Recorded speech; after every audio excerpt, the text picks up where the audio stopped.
Buenas noches, estamos otra vez en uno de los capítulos nuevos de nuestra propuesta de la cultura del buen vivir. La cultura del buen vivir tiene por objeto avanzar en una discusión que se ha hecho ya internacional con relación al rescate de algunos de los conceptos más importantes que hemos venido discutiendo. Yo diría que no de ahora exclusivamente, hace muchos años se ha venido haciendo un rescate fundamental de conceptos que fueron convertidos en una especie de muletillas que apoyaban ideas cuyo objetivo fue siempre el de minimizar el impacto de las culturas ancestrales. Y a partir de una discusión muy profunda de muchos filósofos en los últimos años, se vino señalando la importancia de darle un nuevo aire a estos conceptos ancestrales. Una tarea que se ha propuesto, ya repito, a nivel internacional, sobre todo con el objetivo de que las personas más jóvenes que han incorporado en los últimos años a los procesos democráticos y revolucionarios, por qué no decirlo, en el mundo, tengan la forma de... Hispanita que está interviniendo en este momento, que está... Permítame un segundito, voy a abrirle a Panita. Un segundo, por favor. Anita, por favor, gracias. Gracias por tu colaboración. Muy bien. Decía que en esos movimientos democráticos en el mundo han tenido la tarea en el último periodo de rescatar los conceptos, de rescatar conceptos que fueron banalizados, fueron convertidos en aspectos bastante light, por llamarlo así, de nuestra lucha cotidiana. Yo creo fundamental que nuestros jóvenes hoy en día recuperen esos conceptos, los trabajen un poco más, los revisen a la luz de las más importantes corrientes del pensamiento de avanzada a nivel mundial. Y por eso hemos recuperado este concepto del buen vivir como un concepto globalizador de unas corrientes filosóficas que han rescatado esta idea.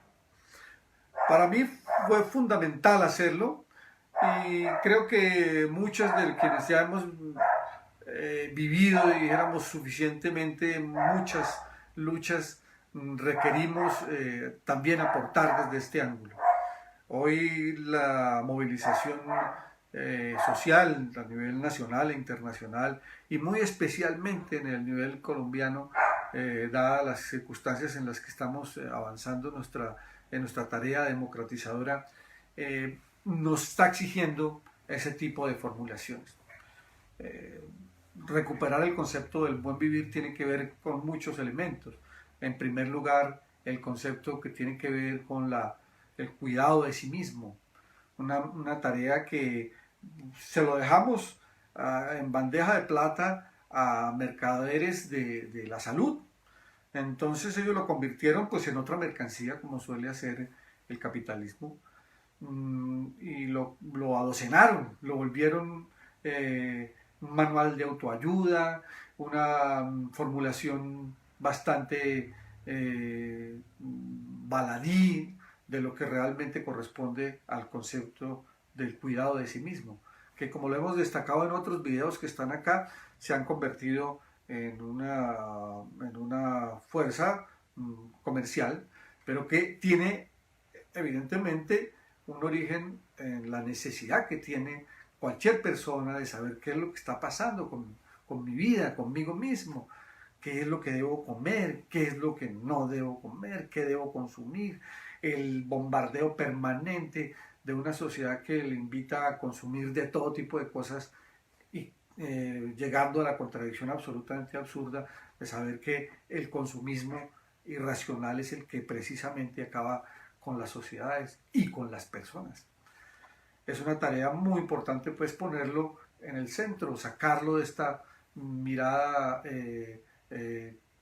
repito, comercializadora y fuera de contexto, que hace que las personas pues no comprendan a fondo cuál es la meta. Y por eso hemos trabajado en este tema. El cuidado de sí mismo es la base, dijéramos, arrancar en esta discusión como parte fundamental de nuestra manera de entender el mundo. Igualmente estamos trabajando en temas, conceptos como el de la no violencia, como el de la protección de la naturaleza, como el de la protección animal, conceptos que para nosotros fueron en el momento en que iniciaron estas luchas algo un poco relegado, un poco destinado a personas que no tenían mucho que hacer y que se dedicaban pues a cuidar perritos y arbolitos por ahí, las maticas, las mariposas, las abejas, una cosa bucólica, poética. Hoy en día sabemos que ya que no es así. Esta defensa fundamental de la naturaleza es una de las formas más complejas de la defensa de la dignidad de los seres vivos en general, no solamente de los seres humanos, de los seres vivos. Y es por eso que vamos a insistir en nuestra propuesta de promover la cultura del buen vivir como un elemento fundante de los conceptos más avanzados de la filosofía. Y vamos a hacerlo a través del Facebook Live o de pronto dijéramos profesionalizando un poco más la cosa, llevándola a un nuevo nivel, también con un canal más fuerte, dijéramos de mayor capacidad que nos permita avanzar en ese campo. Bueno, entonces entrando en materia con el tema de hoy, miedo al miedo. Esa conversación surgió a partir de una discusión muy amable que hemos tenido con varios amigos y amigas, especialmente amigas con las que hemos trabajado todos estos temas y que en un momento determinado, en un clima como el que vive nuestro país, se siente una sensación de miedo bastante acentuada. El miedo no es una cuestión extraña para nadie. En todo momento, todas las sociedades, pero especialmente cuando hay la crispación como la que estamos viviendo actualmente en Colombia y por qué no decirlo en el mundo, la tentación es la de quedar paralizado frente al miedo. Se ha señalado que frente al miedo hay dos tendencias básicas, o combatir o huir. También existe una, dijéramos, neutralizadora, que es la de paralizarse del susto. Es una cuestión de segundos, pero la gente queda paralizada. Es un momento muy difícil para una persona cuando está frente a un peligro inminente, saber qué es lo que tienen que hacer. Pero hoy no vamos a trabajarlo a nivel individual, vamos a trabajarlo a nivel social, que tiene repercusiones, dijéramos, similares. Desde luego, con todas las debidas distancias que hay que tomar para hacer esa ejemplificación. ¿Cuál es el punto? Desde siempre, los filósofos trabajaron mucho el tema del miedo. Lo reconocieron como un elemento clave desde cuando las sociedades, al no poder interpretar fenómenos naturales o fenómenos sociales, pues empujaban a su comunidad a actuar o a retraerse en esa situación, a moverse, si eran nómadas, o a defender su terruño dependiendo de lo que existiera, especialmente frente a los fenómenos naturales o los chamanes o los guías, por decirlo así, espirituales de las tribus ancestrales, pues tenían ese dominio y ellos eran los que interpretaban qué era lo que iba a pasar, un eclipse, una inundación, un terremoto, una tempestad o las sequías que azotaban a muchas de las culturas, pues ellos asumían el mando y hacían su propia interpretación de lo que estuviera sucediendo. Una situación, desde luego, en la que ellos a partir de unos ciertos conocimientos, dijéramos, tenían el privilegio de conducir a su comunidad a lo que fuera menester. Esta situación de privilegio de estos guías espirituales y guías sociales, por llamarlo así, también les fue dando una condición especial en la que podían, a través del miedo, asumir pues mayores privilegios. Ellos se consideraban para sí, mantenían para sí ciertas informaciones y a partir de esa información le podían dar a la comunidad determinadas informaciones de acuerdo a las necesidades que ese guía estuviera en condiciones de dar o que quisiera asumir mayores privilegios. O sea, el miedo se convirtió en una forma de gobernar. Podían conducir a la gente a que se fuera de donde estaban o a que se mantuvieran en el mismo sitio, que le obedecieran ciegamente a lo que decía ese líder espiritual o ese líder social como resultado de su mayor conocimiento, es posible, o sencillamente de su capacidad de convencimiento hacia sus seres queridos y a quienes conducía, con el objeto de lograr, insisto, mayores privilegios. O sea, el dominio a través del miedo se convirtió en una forma de actuar. Y esto lo han explotado a través de las milenios, a través de distintas sociedades, muchas personas. Y lo han convertido en una manera de gobernar. Haciéndolo corto, hoy en día estamos frente a una ofensiva similar. Ya lo hemos vivido, en Colombia lo hemos vivido muchas veces. Tal vez para personas extrañas o extranjeros, puede que no en Latinoamérica, pero sí en Europa después de la Segunda Guerra Mundial, se dieron cuenta de cómo, por ejemplo, el fascismo utilizó el miedo como forma de dominio predominante. Pasada la Segunda Guerra Mundial, los pueblos entendieron que este desconocimiento de muchos elementos, tanto de la ciencia, de la técnica, e incluso también de la filosofía y de la política, le permitía a esos dictadores asumir en mayor fuerza el dominio de las sociedades.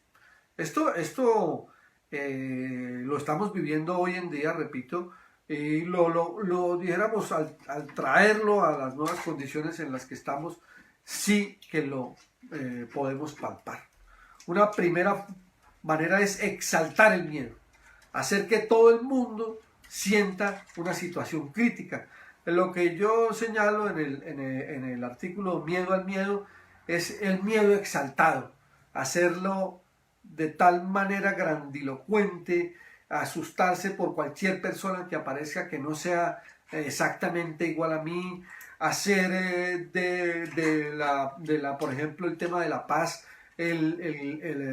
la forma de asustar a millones de personas que creen que entrar en un proceso distinto al que estábamos puede conducir a tener un gobierno que va a desmandarse sobre las libertades individuales o que entronizará formas de desarrollo que no son convenientes para el país.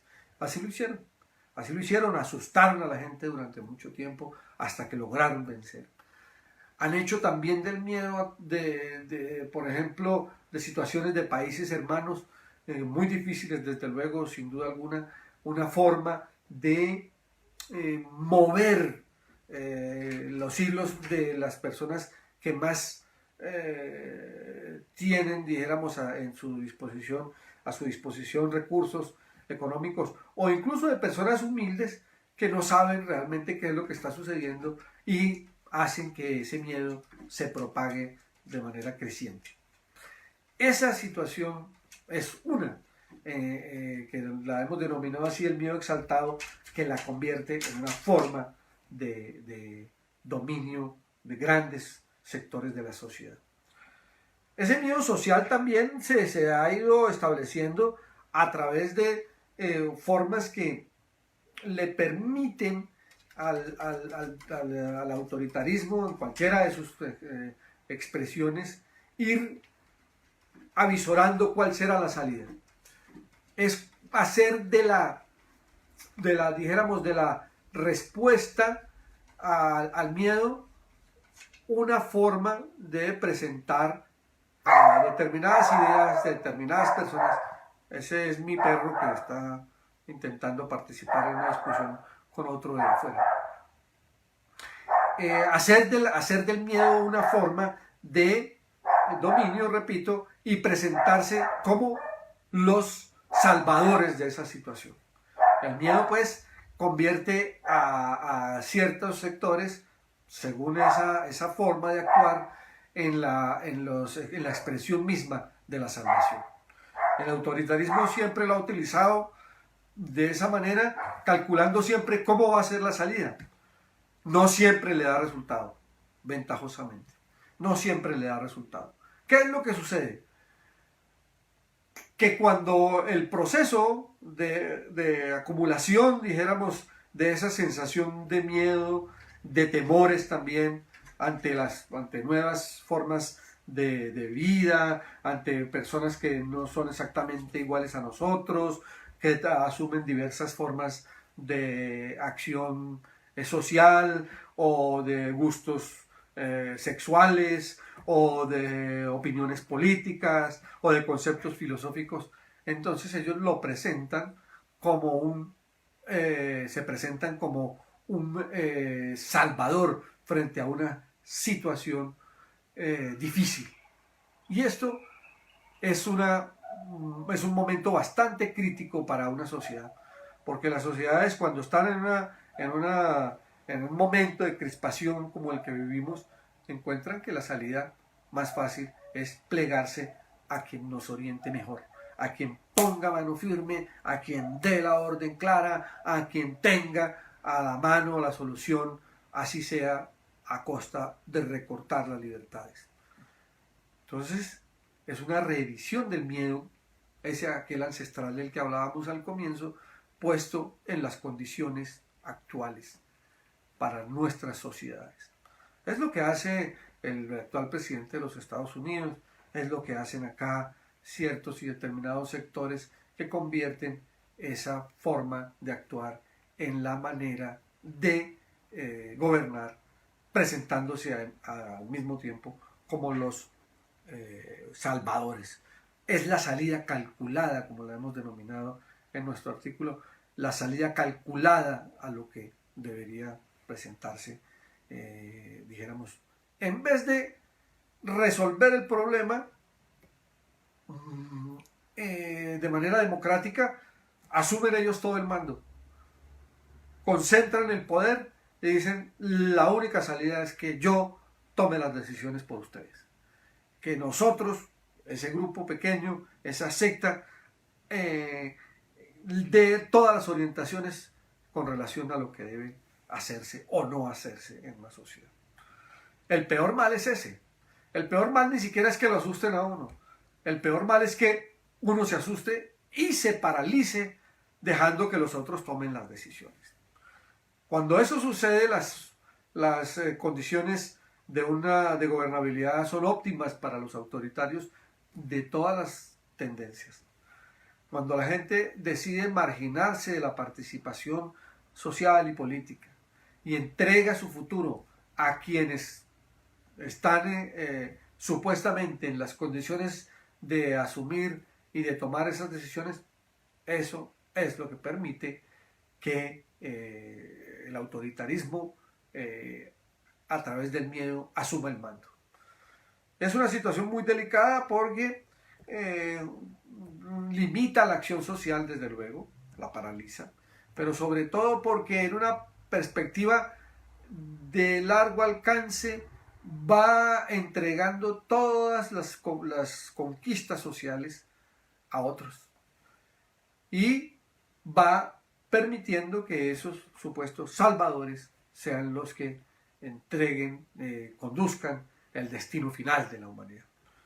Ese es un punto muy delicado para nosotros hoy en día, porque como lo vemos, la tendencia a entregarle a esos liderazgos las formas de participación, limitar la acción social, convertir la protesta en un crimen prácticamente, pues se presenta como un levantamiento frente al líder o a los líderes indiscutibles.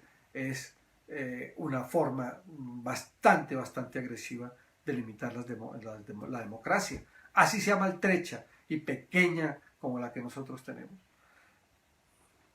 La única manera de vencer ese miedo histórico es, ya lo han demostrado los pueblos, cuando se actúa en comunidad, cuando se abre a las distintas fuerzas de la sociedad la participación ciudadana, cuando se logra amalgamar el pensamiento de avanzada, cuando las personas pierden el miedo a juntarse con otros, a tener la clara convicción de que mis principios no están vulnerados por el simple hecho de que yo escuche a otra persona. Cuando yo tenga la convicción de que no se trata de eliminar físicamente a la persona con la cual no estoy plenamente de acuerdo, sino que por el contrario, como decía hace un tiempo uno de los líderes de la Iglesia de la Liberación, cuando se hace el énfasis en lo que nos une y no en lo que nos divide, cuando se trabaja por lograr puntos de acuerdo que le permitan frenar los intereses de esos sectores autoritarios y cercenarles la posibilidad de que nos cierren definitivamente el paso. Esa es la tarea. La única forma que han encontrado los pueblos es actuar colectivamente. Es la manera en que todos nos vemos identificados, nos podemos apoyar los unos a los otros, saber que hay movimientos sociales que tenemos que darles cabida para que se expresen, para que se movilicen, para que actúen de acuerdo a las necesidades que la sociedad poco a poco ha ido planteando. Por eso el miedo al miedo es lo más importante. No dejarse paralizar, no dejar que la forma en que asume el autoritarismo, el manejo unilateral y absolutamente hegemónico de las riendas de la sociedad, sea lo que impere, sino que podamos abrir esta discusión, encontremos acuerdos con mucha gente que no participa de eso.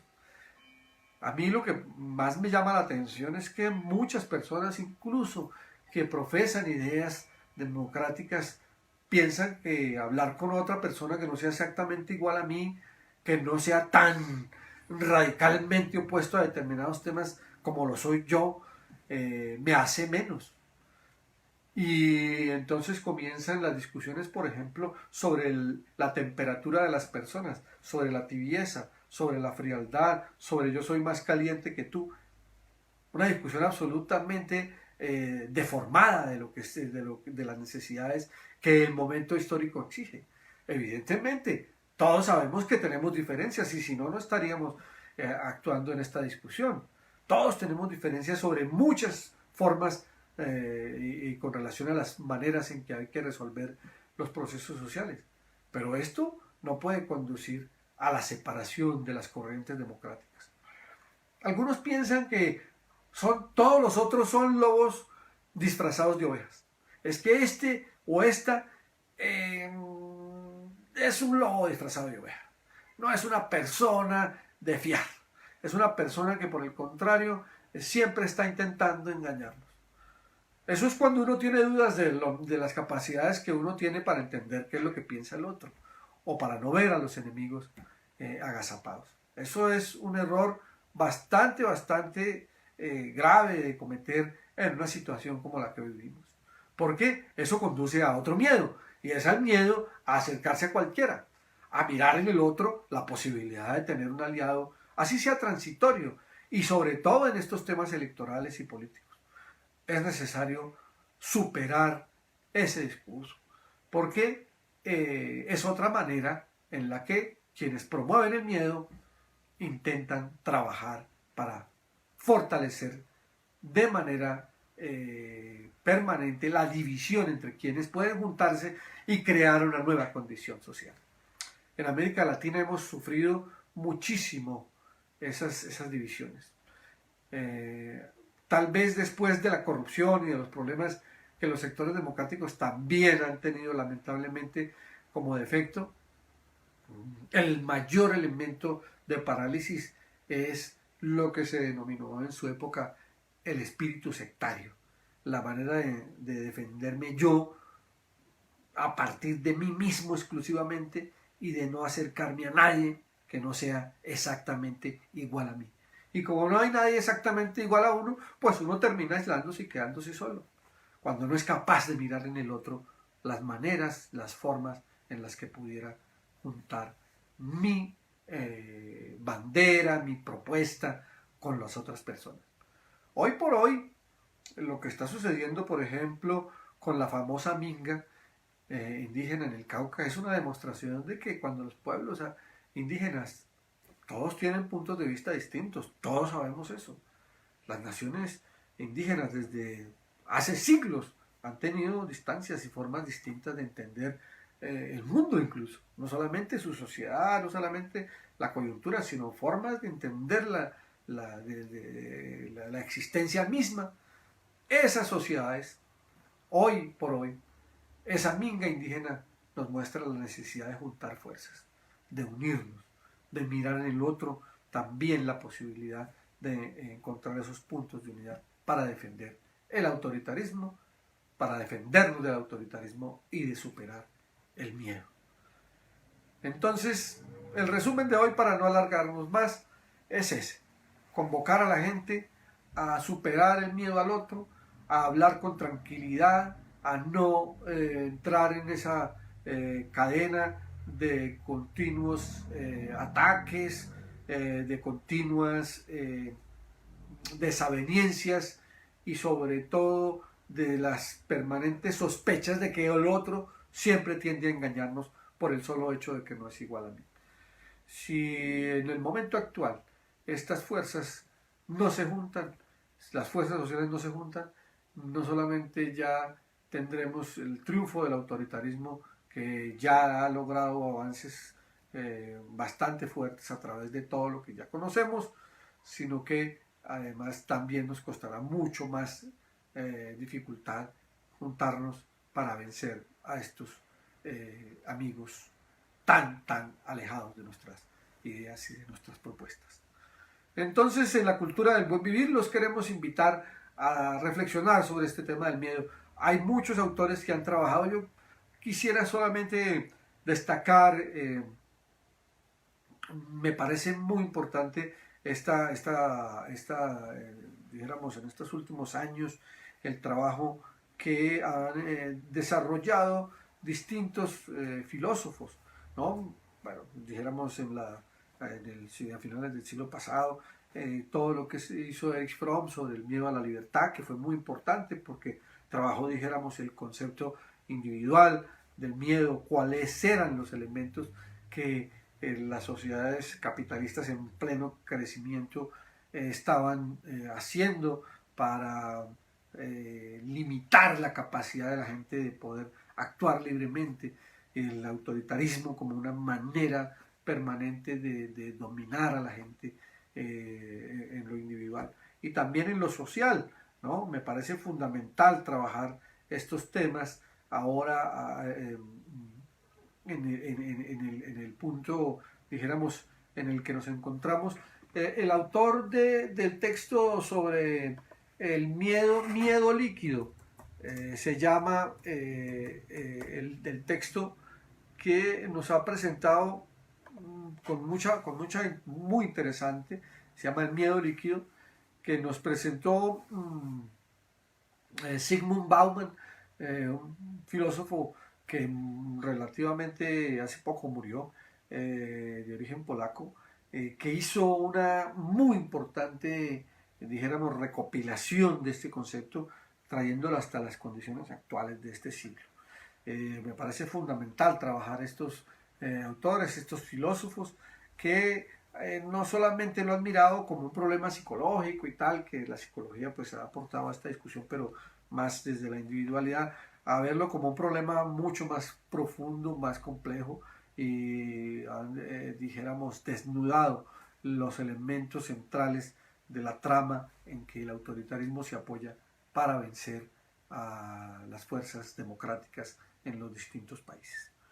Entonces, les agradezco que nos hayan acompañado. Los que van a ver este video después lo vamos a dejar en nuestra página. Allí hay elementos que le permiten a las personas trabajar nuestras ideas, nuestras propuestas, pero los invito sobre todo, y las invito a que nos ayuden a difundir el concepto del buen vivir como un elemento fundamental de la lucha contra el miedo, contra la parálisis que produce el miedo y especialmente contra la permanente dispersión de fuerzas que lamentablemente nos lleva a que perdamos oportunidades históricas para salir adelante en nuestro país. Miedo al miedo. Esa es nuestra propuesta. Muchas gracias y nos vemos en unos días otra vez en otra nueva emisión de la cultura del buen vivir.